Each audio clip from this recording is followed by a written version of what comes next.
Carl's Jr. dismarketing, the return of the IPO, and Congress is pressuring Starbucks. Welcome to Restaurant Daily, your quick daily download of the top news in the restaurant industry, from the editors of Restaurant Business and Nation's Restaurant News. I'm NRN Senior Editor Joanna Fantozzi. And I'm RB Executive Editor Lisa Jennings. Another restaurant chain is taking a swipe at McDonald's. Carl's Jr. announced its Sad Mac Buyback marketing campaign, which is designed to promote the CKE chain's new Cali XL burger. The brand invites customers to upload a McDonald's receipt from any time between January 1st and November 11th into their Carl's Jr. Rewards account. Qualifying customers will receive a free burger for their trouble. Sound familiar?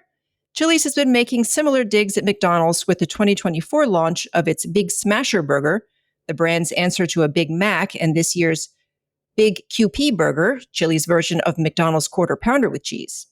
The marketing campaigns come at a time when the Golden Arches is being criticized for its pricing inflation.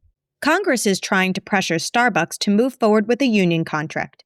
In a letter signed and sent this week by 26 U.S. senators and 82 House representatives, Senator Bernie Sanders urged Starbucks and CEO Brian Niccol to, quote, stop its illegal union-busting campaign and negotiate a fair contract with its workers. This letter comes on the heels of another one sent by a group of investors last month, similarly calling for union negotiations to start again. Unionized Starbucks workers have voted to authorize a strike on Red Cup Day on November 13th. Will the IPO market make a comeback? That depends. Experts speaking this week at Restaurant Finance and Development Conference noted that the market for restaurant companies going public is thawing, but not thawed, following the IPO of Black Rock Coffee Bar this week. But that IPO demonstrated one of the market's challenges. The bar for going public is high. Companies must have the right financials and growth prospects. Plus, Black Rock is also a coffee chain, which is in high demand from consumers right now. BJ's rolled out a new and improved pizza last month nationwide. The new pie stays true to the old version's deep dish format, but every component is upgraded for better quality and consistency. In tests, pizza orders rose 10%, and the early reviews have been largely positive. The reboot of the core menu item is part of BJ's revival plan under CEO Lyle Tick. Another proposed settlement of the long-running swipe fee lawsuit is on the table, but restaurant industry groups don't like it.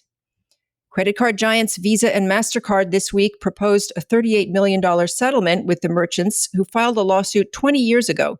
The lawsuit alleges the two card companies have a monopoly on transaction processing that has enabled them to charge unnecessarily high fees. Under the settlement, swipe fees would be lowered by an average of 0.1% over 5 years. Merchants would also be allowed more control over the types of cards they accept under certain categories. Industry groups say the proposal doesn't address the price-fixing allegations and doesn't go nearly far enough to protect merchants, many of whom are forced to pass those fees on to consumers. Krispy Kreme can still attract a crowd. The donut chain opened its first Minnesota location in 17 years on Wednesday. The location, in an old CVS pharmacy, epitomizes the chain's new model, with a small retail front and a large donut-making operation in back for distribution to retailers across the area. The first people in line began waiting at 1 p.m. Tuesday, and a line of cars for the drive-thru snaked through a long strip mall parking lot, around a corner, and down the next block. And that should do it for today's edition of Restaurant Daily. Get the latest restaurant news every weekday whenever you get your podcasts. I'm Lisa Jennings. And I'm Joanna Fantozzi. Have a great day. Thank you for listening to today's episode of Restaurant Daily. Rate us on Apple Podcasts, Spotify, and subscribe.